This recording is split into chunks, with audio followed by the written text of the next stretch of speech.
18/2/2022 साली साधारणपणे 1 महिन्यापूर्वी खासदार रणजितसिंह नाईक निंबाळकर यांच्या विरोधात तक्रार दाखल केली होती सातारा एसपीची. त्यांनी ती तक्रार आर्थिक गुन्हे शाखेकडे वर्ग करून 3/3/2022 रोजी मला गुन्हा दाखल करण्याचे आदेश दिले. गुन्हा दाखल करण्याचे आदेश देऊन सुद्धा ग्रामीण पोलीस स्टेशननं अजून गुन्हा दाखल केला नाही. उलट त्यांनी आर्थिक गुन्हे शाखेला स्पष्टीकरण काही गोष्टींचं मागितलं. आर्थिक गुन्हे शाखेनं ते स्पष्टीकरण देण्यास सकारात्मक भूमिका दाखवली आणि त्यांचा तपास जवळजवळ पूर्णत्वाकडे आहे. परंतु एक गोष्ट माझ्या लक्षात आली नाही, अजून गुन्हा दाखल व्हायचा आहे, तुम्ही आरोपी सिद्ध व्हायचा आहे, तुमची अटकपूर्व जामिनासाठी एवढी धडपड कशासाठी? असं काय आहे की तुम्ही अटकपूर्व जामिनासाठी करता? जर तुमच्यावरती केलेले आरोप दिगंबर अगोलींनी खोटे आहेत तर तुम्हाला असं का वाटतं की खोटा गुन्हा दाखल होणार? एवढी कसली दहशत आहे, एवढी कसली भीती आहे? आपण जी गोष्ट केली नाही त्याला सामोरं जायला अडचण काय? तर 17 लोकांचे अटकपूर्व जामीन मांडले. मला खरंच आश्चर्य वाटतंय. गुन्हा दाखल व्हायच्या आधी आपल्या सातारा जिल्ह्यातली पहिली घटना असेल की अटक व्हायच्या भीतीनं मला अटक होणार आहे म्हणून जामीन मांडले. म्हणजे परिस्थिती अतिशय भयानक आहे. 8 कोटी रुपयाची त्यांनी मला मागणी केली. 8 कोटी रुपयाची नाही, मला 25 कोटीची त्यांनी मागणी केली पाहिजे.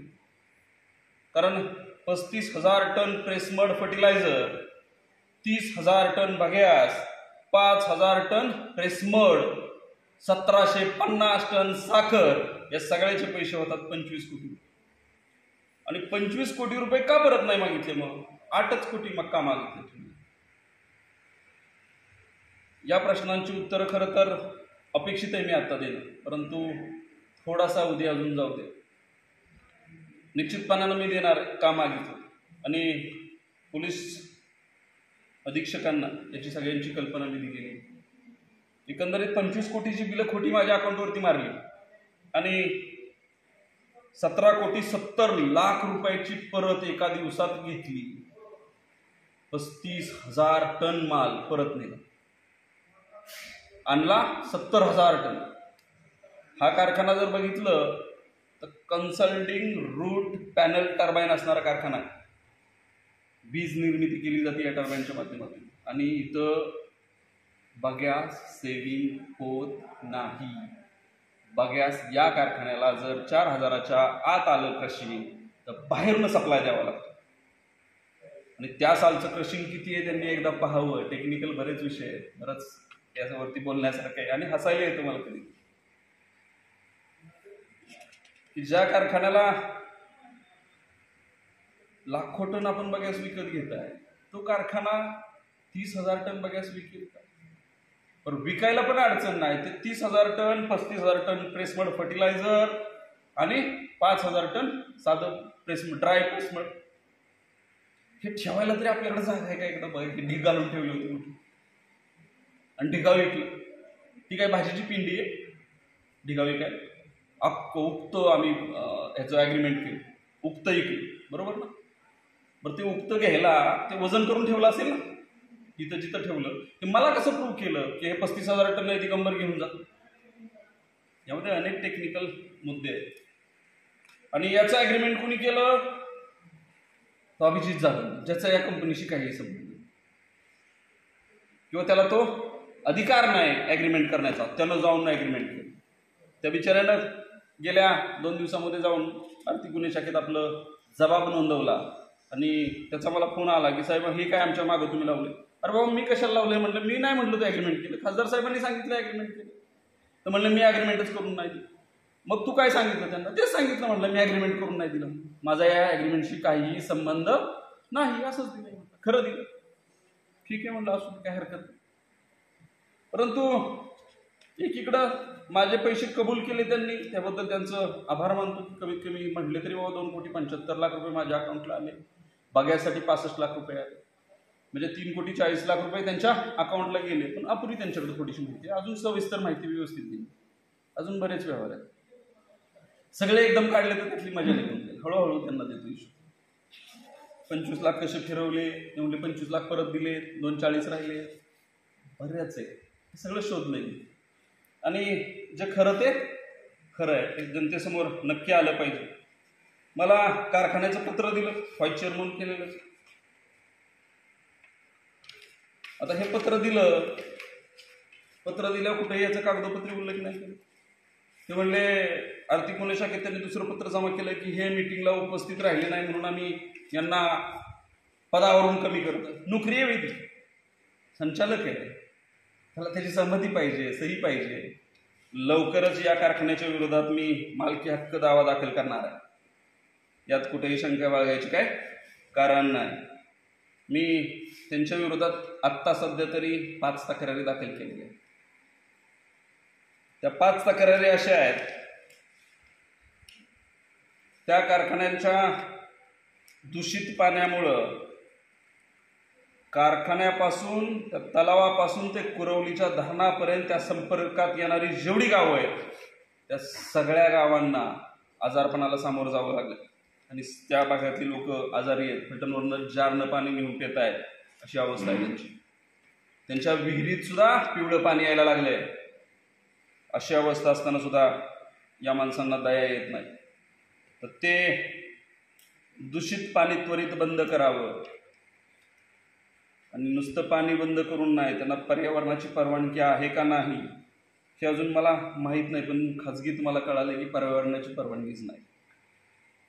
तीही आपण मागितलेली. दुसरी आपण फॉरेस्ट खात्याला तक्रार केलेली आहे. कारखान्याकडं जो रोड जातो 1 किलोमीटर, तर रोडचं उत्खनन केलंय. उत्खनन नुसतं केलं नाही, तिथला मुरुम सुद्धा चोरून नेलाय आणि फॉरेस्टची परवानगी न घेता केलेलं. यात जे दोषी असतील त्यांच्यावर कारवाई करायला सांगितलेली. आपण तिसरी तक्रार त्यांच्यावरती दाखल केलेली आहे की जुना सीतामाई रोड तिथं अस्तित्वात होता, जो कारखान्यातून जात होता. आज तो रोड अस्तित्वात नाही. तो रोड मला खुला करून पाहिजे. मला सीतामाईला चालत जायचे त्या रोडनं. माझी इच्छा आहे आयुष्यात नक्की पूर्ण होईल अशी इच्छा बाळगतो. कारण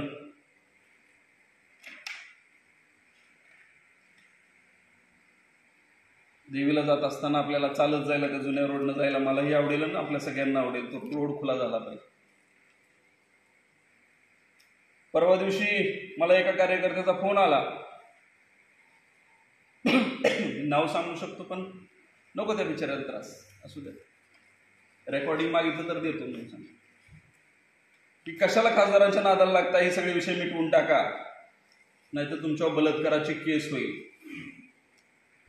म्हणलं कशी काय? म्हणले 25 लाख रुपये त्या व्यक्तीला दिले. किती? 25 लाख रुपये. कशासाठी? म्हटलं बलात्काराची केस करायची. कुणाव? तुमच्या. म्हटलं मी केलाच नाही, केस करायला लागतं काय? अशा परिस्थितीत तर ही मंडळी जाणार असेल. आता खासदार साहेबांनी हे सांगितलंय नाही सांगितलंय, हे कार्यकर्त्यांनी मला सांगितलं, त्याच्या मनाचं किती दोघांना माहिती. पण ज्यावेळेस कार्यकर्ता सांगतो त्यावेळेस त्याला नेता जबाबदार नक्की असतो, किंवा चर्चा तरी कुठेतरी झाली असेल, काहीतरी झालं असेल. त्यामुळं माझी त्यांना विनंती आहे की एवढ्या खालच्या पातळीचं राजकारण करू नका, याची फळं नक्की भोगावी लागतील. मी माझ्या रक्ताच्या शेवटच्या थेंबापर्यंत गप्प बसणारा नाही. तुम्ही ह्याला उचल त्याला उचल, ह्याला सांगता करार देईल, ह्याला सांगताय फसवणूक केली सांग, SP साहेबांना नेऊन भेटवताय, चांगली गोष्ट आहे, स्वागत आहे तुमचं. 1-2 तक्रारी दाखल केल्याचं युवराज पवार मला आता म्हणत. बलात्काराची जर तक्रार करायला तुम्ही तयार असाल, ह्या किरकोळ तक्रारी किरकोळ आहेत. दिगंबर आगवणीची आर्थिक परिस्थिती 2 वर्षामध्ये निश्चितपणाने हालाकीची झाली. लोकांचं बऱ्यापैकी देणं होतं. 10-11 कोटी रुपये मला देणं झालं होतं. सुदैवानं त्यातले 10.25 कोटी रुपये परत करू शकलो आहे. राहिलेत 5-25 लाख, ते उद्या ज्यांचे त्यांनी येऊन घेऊन जावे, जाहीर सांगतोय. कुणाचे पैसे असू दे, उद्या सकाळी ज्यांचे राहिले त्यांनी घेऊन जावे. ज्याला यायचे त्याने या, सादर करा पुरावे आणि पैसे घेऊन जावा. फक्त परवा दिवशीपासनं मी जी लोक घेऊन येईल तुमच्याकडे त्यांचे पैसे द्यायची मानसिकता करा. बरोबर ना? एखाद्यावरती आरोप करत असताना अडचणीत आणायला तुम्ही जबाबदार. तुमच्यामुळे हे सगळं घटित आलं. 2014ला आमदार झाला असतो, तुमच्या नादाला लागलं नसतं तर, तुमच्या शब्दावरती विश्वास ठेवला आणि हे दिवस मला बघायची वेळ आली. आजही तालुक्यात फिरत असताना मला लोक शिव्या देतात की तू आम्हाला फसवलंय, तू का पक्ष सोडला आणि का गेला म्हणून. त्यावेळेसही मला लोक सांगत होते. मग या सगळ्या गोष्टी जरी राजकीय असल्या तरी राजकारणात आपण बघू नक्की काय मी जिवंत राहील नाही मला माहीत नाही. परंतु आपण काय वागतो हे आपल्या नीतिमत्तेला आज जरा विचारा. त्या दिवशी आपण सांगताय ह्याचे पैसे दिले नाही, त्याचे पैसे दिले नाही, खासदार साहेब काढायला लावणार, लई गोष्टी हृदयात आहे. राहू द्या तशाच. जास्त पर्सनलवर आला तर मला पण यावं लागेल. कमी पडणार नाही. तुमच्याच तालमीत 10 वर्ष वाढलं. एक काकान पुढं चालेल मागं झटणार. जीव गेला तरी मागं पडणार नाही. ज्या दिवशी तक्रार केली त्याच दिवशी ठरवलेलं. एक तर तुम्हाला हे ॲक्सेप्ट करावं लागेल, नाही तर मला जीव मारावं लागेल. तुमच्याकडे 2च ऑप्शन. तुम्ही दोन्ही स्वीकारा. मला मारा, फरक पडत नाही मला. मी माझी मानसिकता ज्या दिवशी अर्ज दिला त्या दिवशीच करून ठेवली आहे की तुम्ही मला मारणार. कारण तुमचा मी संघर्ष करू शकत नाही. तुमच्या एवढी ताकद माझ्याकडे नाही. तुमच्या एवढं सरकार माझ्याबरोबर नाही. आणि प्रेसमध्ये तुम्ही सांगता याच्या पाठीमागं बोलवता धनी वेगळं. तर पैसे माझे बोलवतं धनाचं काय समज. घर प्रपंच माझा जळला, माझं आर्थिक परिस्थिती डाऊन झाली. दुसरं तुम्ही सांगता की पतसंस्थेतनं 55 लाख रुपये रोख घेऊन गेले. रोखचं स्टेटमेंट तुम्ही जमा करताय आणि आर्थिक गुन्हे शाखेत स्टेटमेंट जमा करताय की DCC बँकेतून तुम्ही पैसे घेऊन गेलाय. म्हणजे एका कर्जाचे 2 वेळा पैसे दिलेत काय? तर पैसे देत असताना स्टेटमेंट असं हसण्यासारखं DCCतनं 1 कोटी कॅश विड्रॉल आणि 1 कोटी कॅश जमा. ती अशी आहे 948 विड्रॉल 948 जमा. एक विड्रॉल केल्याशिवाय दुसरं विड्रॉल नाही. खात्यावर बॅलन्स 500. अशा परिस्थितीत आपण काम करताय. माझी आपल्याला नम्रपूर्वक विनंती, आपण माझे पैसे द्यावेत ही माझी इच्छा आहे. आपण ते लवकर द्यावेत ही इच्छा आहे, जेणेकरून मी आर्थिक परिस्थितीतून अडचणीतून बाहेर येईल. पण तुमची भूमिका थोडी वेगळीच दिसतीये. काल इन्कम टॅक्सचं एक नोटीस आलंय 35 कोटी. ज्याच्यात खरेपणा आहे. दुसऱ्याच्या ह्यानं पोरं करून द्यायचं. बरोबर ना? कुणाला तक्रारीला घेऊन जात आहे. ती लोक येऊन रडतायत माझ्याकडे, शेट असं ताप देतात राव, काय करायचं. मी त्याला म्हणतो कर तक्रार, तुझं समाधान होत असेल. त्याला म्हणतात की तुझे किती पैसे आहेत. तेव्हा नाही म्हणला तरी एंट्री नुसती असली तर त्याला म्हणतात 5 लाख आहेत, मी देतो 5 लाख, कर तक्रार. SP साहेबांना जाऊन सांगतात 376चा गुन्हा दाखल आहे. कोर्टात आर्ग्युमेंटला तुम्ही बसलाय. विसरता कसं सगळं. तुम्ही तिथं सांगायला होता की हे खोटं आहे. विधानसभेत सांगत होता तुम्ही. हे कसं तुम्ही असं विसरता. काय विशेषण वापरले मला, काय नटवरला बरंच काय करायचं. काय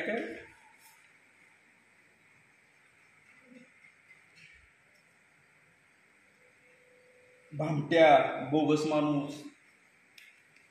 एका अनुसूचित जाती जमातीच्या लोकांचा तुम्ही अपमान करता.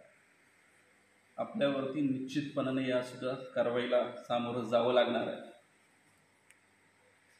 आपल्या कार्यकर्त्यांनी ज्या पद्धतीनं व्हॉट्सअपला माझी बदनामी केली त्याची फळं ते भोगताय. परंतु आपल्यावरती सुद्धा कारवाई करावी लागणार आहे. कारण याचा बोलवता धनी तुम्ही आहे. जरी त्यांनी कृत्य केलं असलं तरी याला करायला लावणारे तुम्ही आहे. पोलीस नक्की त्याचा शोध घेतील. तुम्ही नसाल तर अजून कुणी असेल, तुम्ही नाव सांगतील ना ते कोण असतं. परंतु नटवरलाल, भामट्या ही सुद्धा आपण वापरलेली विशेषणं अतिशय मनाला खेद करून गेली आहे. की ज्या माणसासाठी आयुष्य घालवलं, ज्या माणसासाठी अहोरात्र झटलो, तो आपल्याला अशी विशेषणं वापरून बोलतो. खरं तर मी त्यांना वाहून घेतलं होतं. जे काय ते सांगतील ते खरं. आता म्हणतात की माझ्या 8 कोटी रुपये, 35 कोटी रुपयाचा माल ह्यांनी मला दिला कसा 1 रुपयानं जमा करतात. पण मी पैसे त्यांना दिलेले 2015 मध्ये दिले, ही बिलं 17-18तली आहे, ते पैसे डिटेन करून ठेवायचा संबंध आहे? ते पैसे तुम्हाला कोजनच्या अंडरमध्ये दिले होते, तुम्ही मला त्याच्या बदल्यात कोजन देणार होतं चालवायला. मी जी जमीन तारण दिली त्याच्या बदल्यात तुम्ही मला व्हाईस चेअरमन केलं होतं, परंतु कुठंच ते केलं नाही. कागदावर कुठंच फक्त पत्र दिलं. म्हणजे केवळ फसवणूक करणे हा एवढाच तुमचा या पाठीमागचा उद्देश होता. बोलण्यासारखं बरंच की, परंतु आपलाही जास्त वेळ घेणार नाही. माझ्याकडं एवढे पुरावे नक्की की ते मला साबित करतील की मी दोषी नाही. त्यांचा 1 रुपयाही माझ्याकडे नाही. तेच मला देणे आहे. आता जे कागदावर आहेत तेच मागावं लागते. माझं हे दुर्दैव. जे काही कागदावर नसतील ते मी मागू शकत नाही, मागितले. परंतु आपल्याला जर खरंच काय वाटत असेल तर आपल्या स्वतःच्या मनाला विचारा की आपण हे वाटोळं कसं केलं. पैसे येतील जातील, पैसे काय आयुष्यभर राहणार नाही. परंतु याच्या वाटोळ्यात आपण किती सहभागी झालो. उसाचं पेमेंट आपण 23 का दिलं. बरेच विषय आहेत असे की जे बोलू शकत नाही, पण वेळ आली तर नक्की बोलू. आणि ती वेळ लवकरच येणार यात काही शंका नाही. माझ्या 23 मागण्या आहेत. या 23 मागण्यामध्ये प्रमुख मागणी माझी आहे की जो 35,000 टन बगॅस, 30,000 टन 35,000 टन आपली बायो फर्टिलायझर, 30,000 टन बगॅस आणि 5,000 टन प्रेसमड, 1,750 टन साखर ही कारखान्याच्या बाहेर आली का नाही. जर बाहेर आली नसेल तर मी देणार नाही. माझं बॅलन्स शीट सांगते की तो स्टॉक तुमच्याच गोडाऊनला आहे. तुम्ही फक्त बिलं मारली. म्हणजे मी खरेदी केल्याचं दिसतं पण त्याचा स्टॉक तुमच्याकडे आहे. तुम्ही चहा पाजत नाही कुणाला जागा. 35 कोटीचा माल तुम्ही देणार उधार. तुमचा जर कुणाकडून फायदा होणार नसेल तर तुम्ही चहा सुद्धा पाजणार नाही. तुम्ही 35 कोटीचा माल उधार दिला, 1 रुपयाही न घेता. पटण्यासारखे. बरं, कारखान्याची परिस्थिती अशी असते की हा ही ऊसाची किलो पैसे द्यायला पैसे नाही. गेल्या 2-4 वर्षाची परिस्थिती 17-18 वर्ष. मग तुम्ही 35 कोटीचा माल उधार दिला. मग तुमच्याकडे त्यावेळेस परिस्थिती असते तर समजून ठीक. तुम्ही बिलं दिली नाहीत त्यावेळेस. लोकसभेला आपण कसं सामोरं गेलं तर आठवलं. त्या लोकांना काय आपण आश्वासन दिलं, 15 दिवसात पैसे दिले. मी बोलून सांगत होतो सगळे 15 दिवसात पैसे घ्या. 1,000 रुपये त्यावेळेस सोडले आणि राहिलेले पैसे माझं मतदान झाल्यावर सोडले. ही जनता विसरत नाही. एवढी पण गेली नाहीत लोक. त्यामुळं माझी आपल्याला नम्रपूर्वक विनंती आहे. परंतु मला असं वाटत नाही की आता मला न्याय मिळेल. जरी खासदार अटकपूर्वसाठी गेले, प्रशासन नक्की माझ्याबरोबर 100% बरोबर. प्रशासनाने मला पत्रही दिलंय की ते दोषी आहे. परंतु याला कुठंतरी पळवाट काढ, कुठं काहीतरी पुढं काहीतरी सारखं चालू आहे. आणि वेळ कसा वाढेल आणि वेळ कसा काढला जाईल एवढंच यातून सिद्ध होतं. परंतु मी आता एकतर माझं आयुष्य टोकाला आलेलं, माझा प्रपंच रस्त्यावर आलेला आणि असा प्रपंच रस्त्यावर आलेला आहे की आता मी पुढेही जाऊ शकत नाही, मागेही जाऊ शकत नाही. कारण याला सर्वस्वी जबाबदारी रणजित. मी त्यांच्या कार्यकर्त्यांनाही आवाहन करेन. वेगवेगळ्या पद्धतीने माझ्यावरती बाईट दिली. हा राजकीय विषय नाही आहे. बाईट दिली हा माझा आर्थिक व्यवहाराचा मुद्दा आहे. तुम्ही आर्थिक विषयावरती बोला. तुम्हाला ज्याला माहिती आहे त्यानं बोला ना. मी त्यांना उत्तर देणं इतका अजिबात त्यांची हे करत नाही, त्यांना बोलत नाही. परंतु हा माझा आर्थिक व्यवहार तुम्ही डायव्हर्ट कशासाठी करताय. तुम्ही माझं देणं आहात ते द्या. तुम्ही इतरांना बोलवताय की त्याच्याकडून तुम्हाला काही येणं आहे का, त्याला काय देणं आहे का, मी काय पैसे देतोय का, तो पैसे काय देतोय. अरे आमचा आम्ही बघू. बँकेची 2 कर्ज काढली का 5 कर्ज काढली बँकेनं. मुद्दा काय आहे, तुम्ही माझं देणं आहात का नाही, एवढाच आहे ना. त्या नाही त्याला पोपट पसारा लावायचा, अनेक काय विशेषणं वापरायची, माझी बदनामी कशी होईल बघायची, मग अनेकांना पुढं घालायचं, फार बलात्कारापर्यंत केस करण्याची मदत जाऊ शकते. त्यामुळं व्यतीत झालेलो आहे या सगळ्या प्रकरणातून आणि माझी मानसिकता अजिबात राहिलेली. प्रशासन नक्की माझ्याबरोबर आहे, पुन्हा एकदा सांगेन मी. परंतु तरीसुद्धा मला ज्या 23 मागण्या आहेत, या 23 मागण्यांसाठी आणि दुसऱ्या 6 मागण्या आहेत ज्यांच्याशी यांचा अप्रत्यक्ष संबंध येतो, प्रत्यक्ष नाही पण अप्रत्यक्ष नक्की संबंध. त्या 29 मागण्यांसाठी बुधवारपासून दिनांक 23/3/2022 पासून प्रांत कार्यालयावरती सकाळी 10 वाजता भीक मागत नाना पाटील चौकातून प्रांत कार्यालय येणार आणि प्रांत कार्यालय आमरण उपोषणासाठी बसणार. गेल्या वेळेस उपोषणामध्ये माझ्या कार्यकर्त्यांवर खोटे गुन्हे दाखल झाले, त्यामुळे माझी कार्यकर्त्यांना नम्र विनंती आहे की ही लढाई माझी आहे आणि ही लढाई मला एकट्याला लढू द्या. त्या उपोषणस्थळी कुणीही भेट देऊ नका, ही माझी नम्र विनंती आहे. ज्यांना माझ्याविषयी प्रेम वाटतंय, ज्यांना माझ्याविषयी सद्भावना वाटते, तुम्ही व्हॉट्सअपद्वारे मला नक्की कळवताय. याच फोनद्वारे आपण त्या मला कळवाव्यात. आपण त्या ठिकाणी कुणीही गर्दी करू नये किंवा उपस्थित राहू नये. निश्चितपणानं मला न्याय मिळेल अशी आशा बाळगतो. प्रशासन मला न्याय देईल यात कुठेही शंका बाळगायची कारण नाही. परंतु जर तरी मला नाही मिळलं तर माझ्याकडे आत्महत्येशिवाय पर्याय नाही आणि ती केल्याशिवाय मीही राहणार नाही. या सगळ्यांची जबाबदारी खासदार रणजितसिंह नाईक निंबाळकर, स्वराज इंडिया, जुनं नाव आता काहीतरी ग्रीन पॉवर फ्युअल असं काहीतरी नाव आहे, त्या कंपनीचे सर्व संचालक, स्वराज नागरी सहकारी पतसंस्थेचे सर्व संचालक हेच जबाबदार असतील. हे जाणीवपूर्वक सांगतोय, कारण एकीकडे ते सांगतात पतसंस्थेचं की तुला कॅश दिली 55 लाख रुपये, दुसरीकडे DCCमधून स्टेटमेंट देत आहेत की तू DCCमधून पैसे घेतले. नक्की एका कर्जाचे 2 वेळा पैसे दिले हा मलाही प्रश्न पडला. त्यामुळं असे अनेक प्रश्न आहेत अनुत्तरी ज्याची उत्तरं तेही देऊ शकत नाही. परंतु जे काय विषय आहे ते त्यांना आणि मला माहिती आहे. त्यांनी त्वरित निर्णय घ्यावा आणि नाही घेतला तर माझा मी निर्णय घेतलेला आहे, कारण माझा प्रपंच रस्त्यावर आणणाराला मी कधीही सोडणार नाही हे ठरलेलं आहे. त्यामुळे माझी पुन्हा एकदा आपल्या सर्वांच्या साक्षीनं मी 23 तारखेनंतर जगेन का नाही मला माहीत नाही. ही मंडळी मला जगून देईल का नाही ही पण माहीत नाही. ज्यांचे काय देणं पाणी राहिले ते उद्याच्या दिवसात क्लिअर करून घ्या. 23पासून कोणाचं मला देणं असलं तर चुकून जाताना वर गेलो तर असं वाटेल मी पैसे बुडवून आलो. त्यामुळं ज्यांना मी देणं आहे त्यांनी उद्यापासूनच या आणि आपापले पैसे घेऊन जावा एवढंच या ठिकाणी सांगेल. आणि